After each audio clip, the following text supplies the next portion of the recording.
everybody, it's Mark Pattison broadcasting from Nashville, Tennessee. Just got down here yesterday. I'm so jacked up to have my guest on today. She's a friend. She's a climbing partner.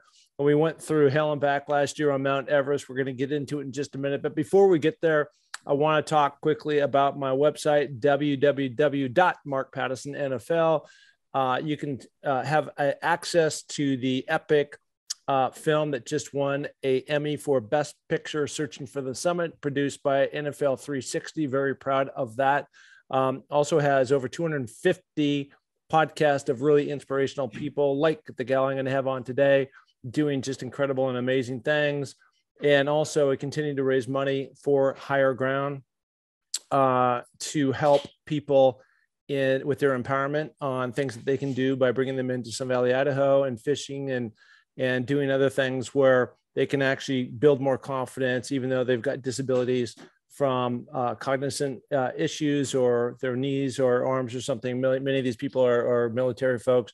They've been wounded in action. So it's great to support them. We're doing that with a film coming up here in Sun Valley, Idaho on June 16th. We're going to fill up the Opera House and all proceeds go to Higher Ground. So my little way of paying it forward. So on that note, I want to jump into today's incredible guest. She's doing something that she may become the first person to do. Her name is Kristin Harila, and I climbed with her last year on Mount Everest, and she was a beast.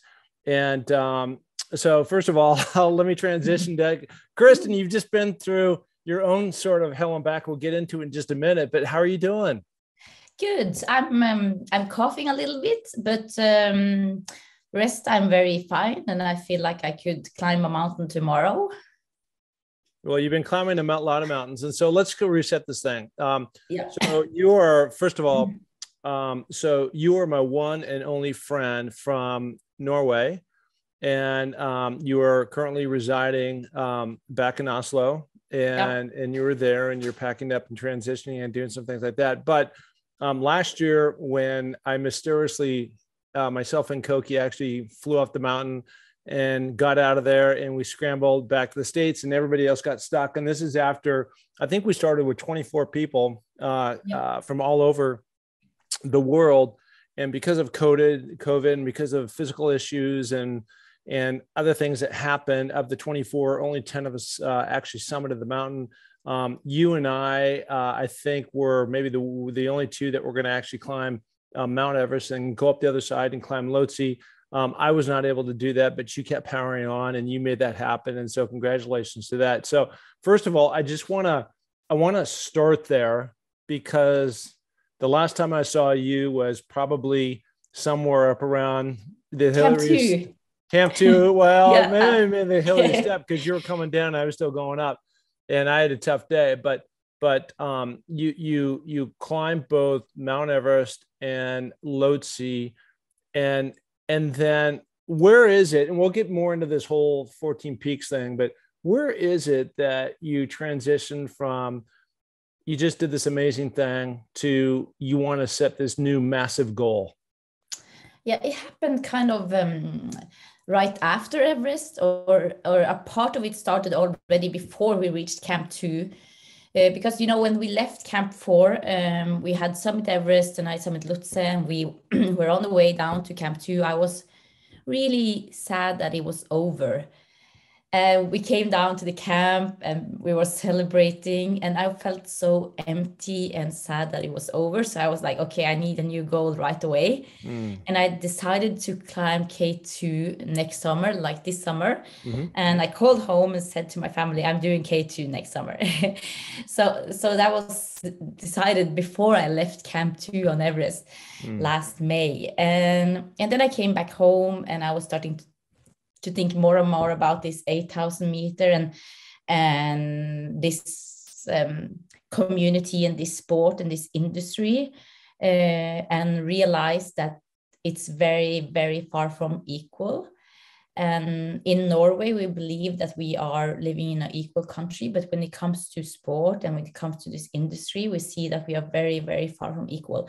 And I think now, hold on, Kristin. Yeah. So when you say very far from equal, you're saying the separation between men and women. Yeah, and we saw that like on our team, all the women did summit, and we saw that we are just as capable as men to summit. But if you see back in the history in the climbing and in the sport, you see men in the movies, you see men in the books, you see men in the news, and traditionally it's more men than women. But it's about to change. We see more and more women climbing, and we are just as capable as men to summit. But if you see what the industry is focusing on, it's men. Also in Norway, if you go and see the big brands in Norway, they are supporting like 90% men.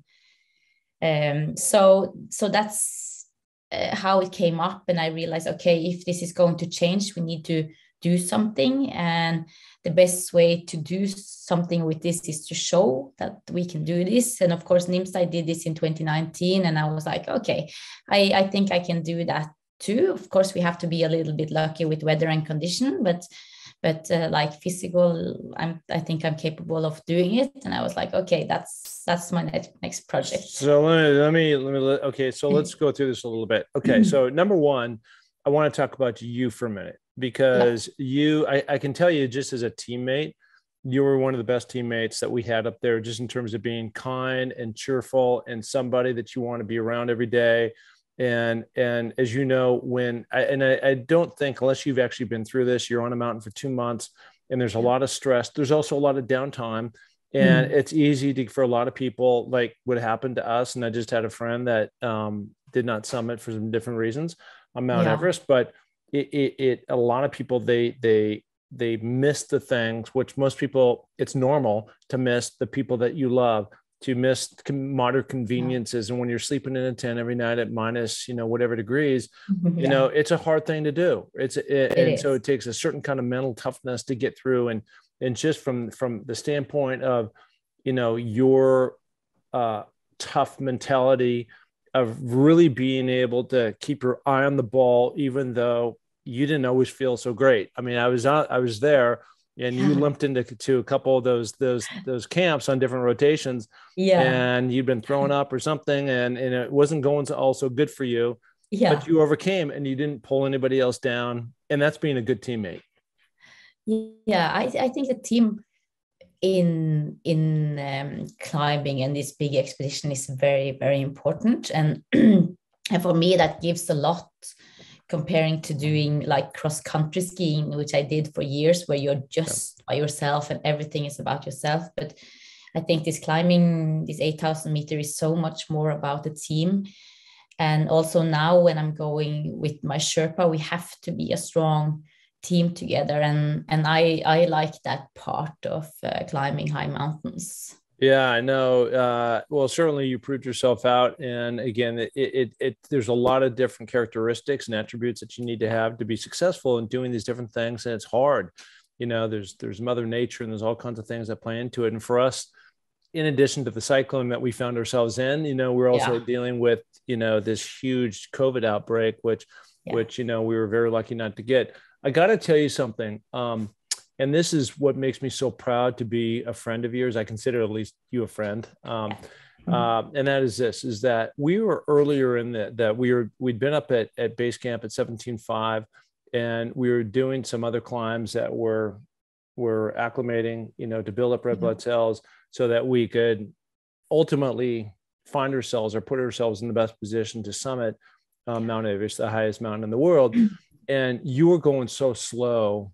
I mean, like I could walk backwards faster than you were going forward. And I was so concerned for you, because I was just like, this girl's going to die, on the mountain, because you can't, like, I had a guy, my tent mate, from 2019, who we both stepped over, on the summit up there, Don Cash. It took him 18 hours just to go one way. And as you know, there's only so much exposure. Now, you proved me wrong, and you're a tough mother when it comes to climbing, and you picked it up, and you turned out to be one of the faster, more efficient. And maybe you were just, that's the way you were training at that time, which I didn't understand. But if there's ever a person that I'm so glad that I was wrong, about about you, you know, and you know, when we're going up there, we're kind of sizing up like who's who and who's going to be able to, right? And I wasn't like, you won't make it. I was just fearful of your life. Yeah, but I'm always trying to be slow as possible on the acclimatization part. So that was my plan, and I always try to be slow until the summit push. Yeah, because I always use time, and I don't remember if you remember that. So when we arrived at Lhotse on the way in, like 4,000 something, 4.5 maybe, and I was starting to throw up there, and then we were halfway to the summit, and I always feel the altitude very early and very much, but I always acclimatize very well. Yeah. So, but yeah, I feel that. Yeah, no. There's no question. What I'm saying is that I'm wrong. You're right, and you're a rock star. So I'm giving you all the props. I'm just being honest with you. Okay. Yeah. Okay, so let's talk about Nimdzi. So when on Everest last year, one of the game plans, and I can't remember if you were with us or not, is we decided to fly back to Namache to kind of reset our bodies a little bit. It was a lower altitude, and I met him. Somebody came up to me and said, "Hey, aren't you that NFL guy?" And I go, "Yeah." And he goes, "Hey, Nimdzi wants to meet you." I go, "Great." I didn't know who the guy was from a hole in the wall. I said, "But you know, I'll meet anybody." So I went inside this coffee, bar place, and we talked for 30 minutes, and I didn't even know what we talked about, but I had no clue about this movie, 14 Peaks. So I want to talk about that just for a minute, because that's kind of what sets up this whole you resetting your goals. So I didn't know anything about it. And he made this wonderful film called 14 Peaks. If anybody hasn't seen it, you should see it. And it's really about Nimdzi through the lens of Jimmy Chin of climbing the 14 peaks, which are 8 meter, which are the highest peaks. There's 14 of 8 meter peaks around the world, which are over 24,000 feet. And obviously Mount Everest is one of them. Lhotse is one of them. KT is one of them. And there's a bunch of them in Nepal, and there's some in Pakistan.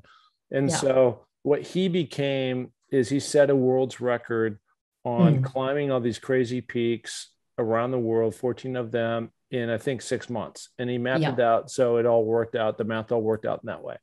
And so that's what he did. A big accomplishment and big movie. And it was all well done. So now you're coming along, and you are on pace right now to do the same thing, but not only as a woman, but also a faster time. Is that correct? Okay. Yeah, so how many of these mountains, because I've been, I'm your biggest fan. So I've been following you on Facebook whenever you climb. How many in Nepal have you knocked off? We took 6 now in 29 days, starting with Annapurna, which is probably the most dangerous and the challenging and technical mountain. And then we went to Dhaulagiri, where we had a lot of problem with very, very deep snow. We had to dig for the rope for hours. And then we came to Kanchenjunga. I was having problem with my stomach, also a very long summit push, and a hard climb for me because I had problems with my stomach. And then we went over to Everest and Lhotse, which I knew. And if I compared the summit push on Everest from last year to Annapurna, Dhaulagiri, and Kanchenjunga, the summit push on Everest was so much easier than the other mountain and so much shorter in time. But it's the highest mountain in the world, and there is no.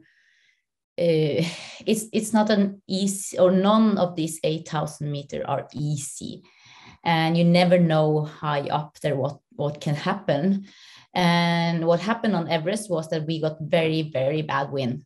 So we were the only people summiting that day, and we had terrible wind. And you're talking about this year. This year, yeah. Last year was perfect. Last year was a lot of people, and we had the 20-hour summit window there. But this year, Everest has been like very good and many days to summit. But because of all logistics, and when we arrived at Everest Base Camp, and that we had to go to Makalu, we needed to summit. So we had to go in bad wind. And then we went over to Lhotse and did that in a shorter time than last year. And then it was down to base camp, all in one push, 28 hours in total.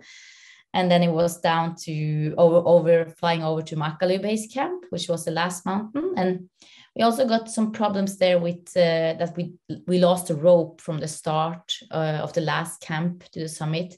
So like 3-4 hours in the night, we were just walking without rope and we didn't know if we were on the right way. But suddenly we found the rope and we did summit. That's great. That's great. Okay. So you got 6 down.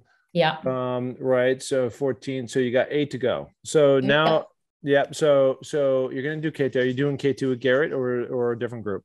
I'm doing it with this 8K company from Nepal.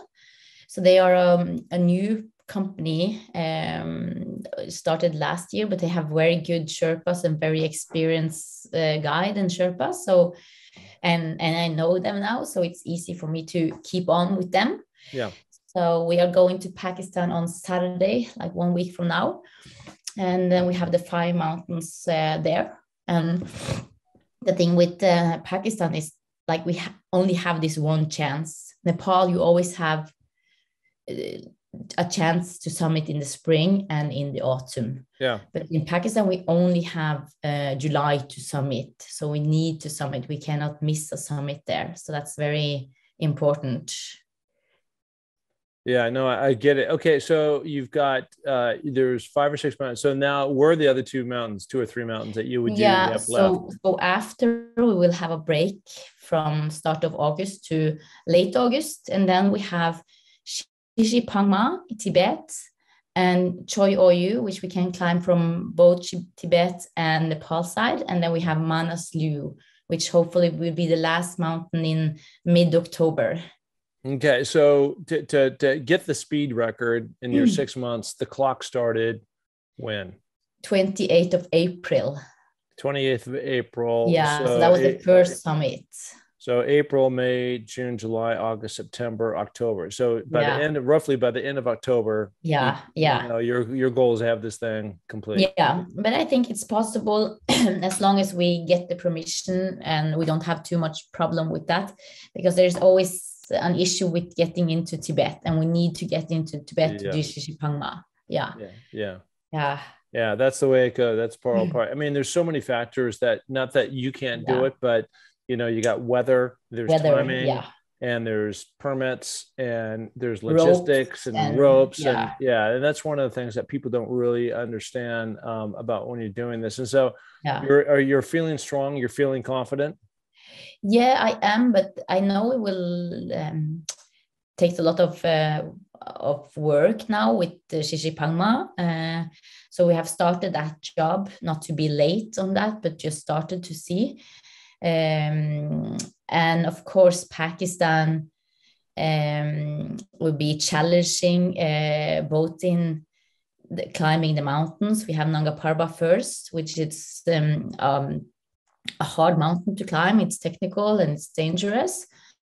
And then we probably move right over to K2 base camp, trying to summit there like 20th of July or something. And then we have 3 left, G1, G2, and Broad Peak. And we can do the 3 last in a short time. So the big issue kind of is K2. To get that's a big issue. K2 is a dangerous mountain, and it's a technical mountain and a big mountain, and it will be a lot of depending on the ropes. When are the ropes ready? And as I heard, there will be a lot of people on K2 this summer, so we just need to see if it's up early enough so we can go for an early summit there. That's my goal. Yeah, well, you got to watch yourself on that mountain. It's steep and there's falling rocks and all kinds of stuff. And you get towards the top, you know, you got to go into that serac, that big ass serac that was up there. Speaking of which, I had a blast. I know going a little off subject right now, but when you and I were climbing up the Lhotse face and you were right behind me, I was on fire. I just was so strong, and it was blown and it was windy, and you're snapping pictures, and I was snapping pictures back at you. And that's a dangerous spot, but it's basically like that all the way up. I mean, when you and I Yeah. were I've told people before, we like take a flat ice rink and then rotate that 45 degrees. And that's what you and I were climbing up. Yeah. And, you know, that's kind of like what the deal is on K2 all the way to the very Yeah. tippy top. Yeah. Yeah. We had a great day on the way to Camp 3. It was all good. So I want to ask you about, you know, whenever you do something like this, it's not trivial, right? No. And have you been able to, I mean, I'm saying this, I think I know the answer, but I'm just having you acknowledge this. Have you been able to go out and because of this quest of really women empowerment, and you know, I've got 2 daughters, so I'm all a huge supporter of what you're doing, but have you been able to get some sponsorship behind you to help with this massive goal? Yeah, I got Bremont on, which is a watch company from UK. So they are the main sponsor. And except from that, I sold my apartment to do this. Yeah. So that's how I finance it. But it's a very, very expensive expedition to do one. But when you do all 14, there is more because sorry, still That's coughing. everybody. That's called the Kumba cough. But continue. Yeah, it is. I got it on the last mountain, so I was happy not to get it earlier. But it's a lot of extra cost doing all 14 together because we have to jump on a heli. Yeah. So there is always a time pressure here, which makes the heli cost expensive. So I need more sponsors on, and I hope to get some before we go to Pakistan now. It will be very helpful, but it's not so easy. But we signed up with a film production team now, so there will be a film after the project, and of course a book also. So I'm sure it will be easier later to get sponsors on. Yeah. Well, look, I can tell you this, having, you know, not done 14 peaks, and that's not on my roadmap, but you know, you like of all the people, I kept going around to everybody and saying, will you please help me film this mountain? We're doing this movie. And nobody really took me serious on any of this, except you're the only one who really helped. Yeah. Seriously, you're the only one who really helped. Koki a little bit, but you're the only one who really helped. And you know, who would know that I was doing this not because of a trophy, and I was doing this because of the film. I wasn't doing this for money. I was doing this for the love of the game. And when you do it for the love, which I think is what you do, like you're saying, you're missing a void already when we're getting back to Camp 2, when most people are thinking, I can't wait to get back home. Yeah. And when you do it for the love of the game, amazing things can happen that aren't necessarily intended. They're unintended.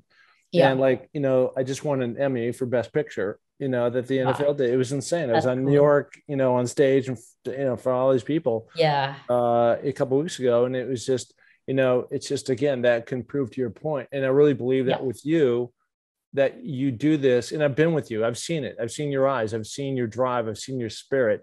Yeah. When you're doing this for the love, and you just never know where these things can go. But if you don't step into the fear, of, like, you know, you've got all kinds of things going against you, like anybody, Nimsy too, me too, you know, weather and finances and do you have it in you, and am I going to get COVID, and am my lungs going to, you know, all the things could possibly happen. That'd be anybody. So I'm not talking about you. I'm talking about anybody that takes this thing on. But you're saying, you know what? No woman has ever done this, and I'm going to be the person to do that. And you'll never know if you can do it unless you try. And that's what you're doing. Yeah.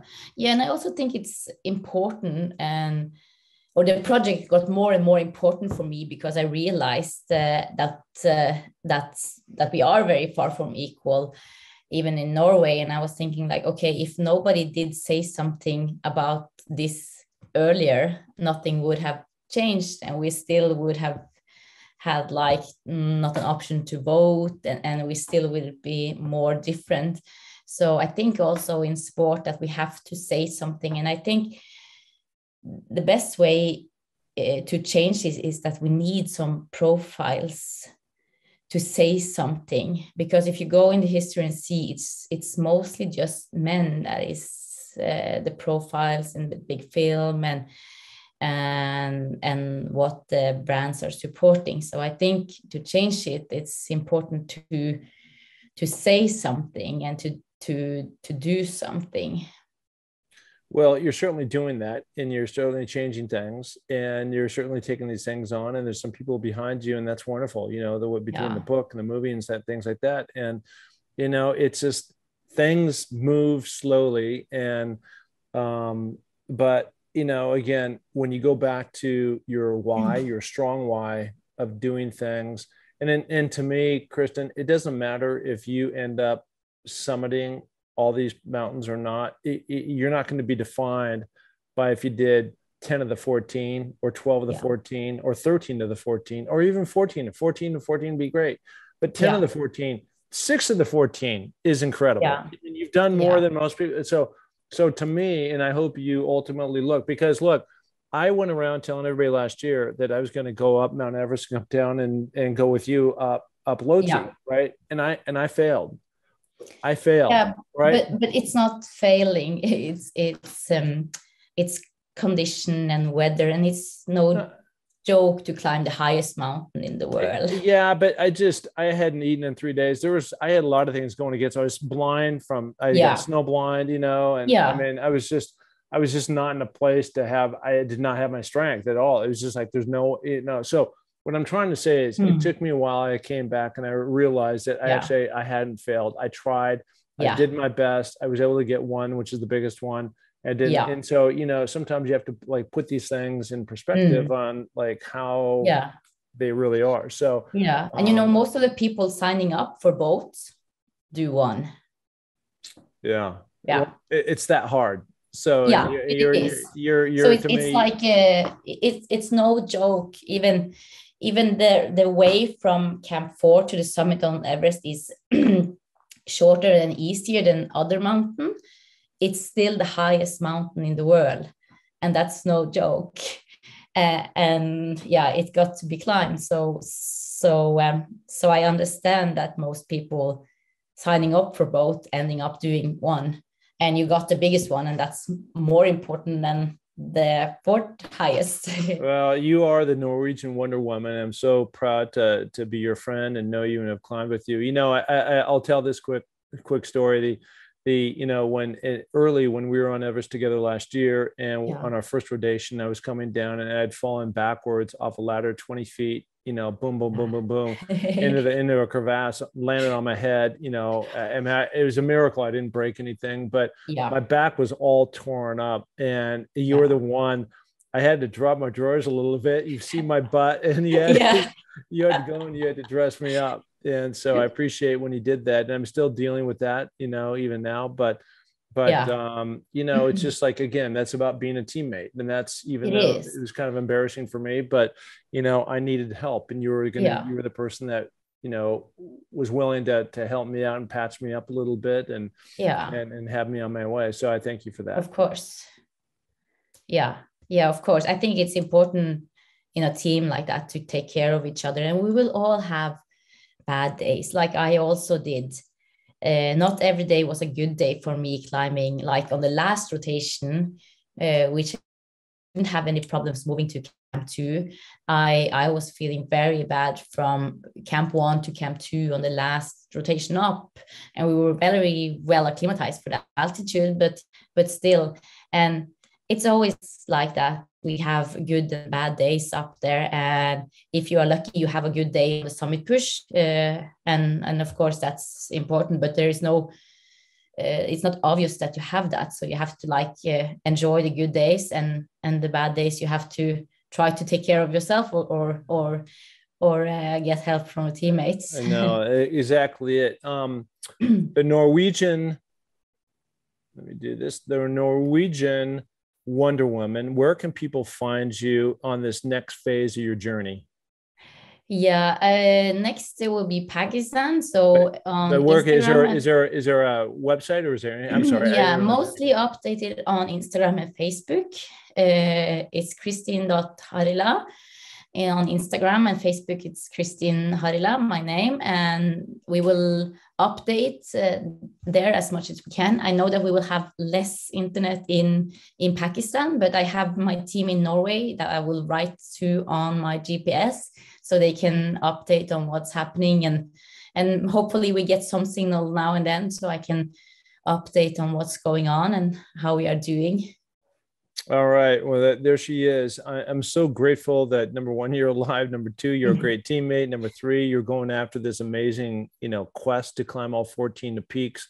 And just one request for me is when you get done climbing all these mountains, that we get you back on the pod and we can talk Yeah. about what this next experience was like, Yeah. on K2 and in Pakistan, and going after G1, G2, and G3, Broad Yeah. Peak, these other ones. So I look forward to doing that if you're willing. Yeah, me too.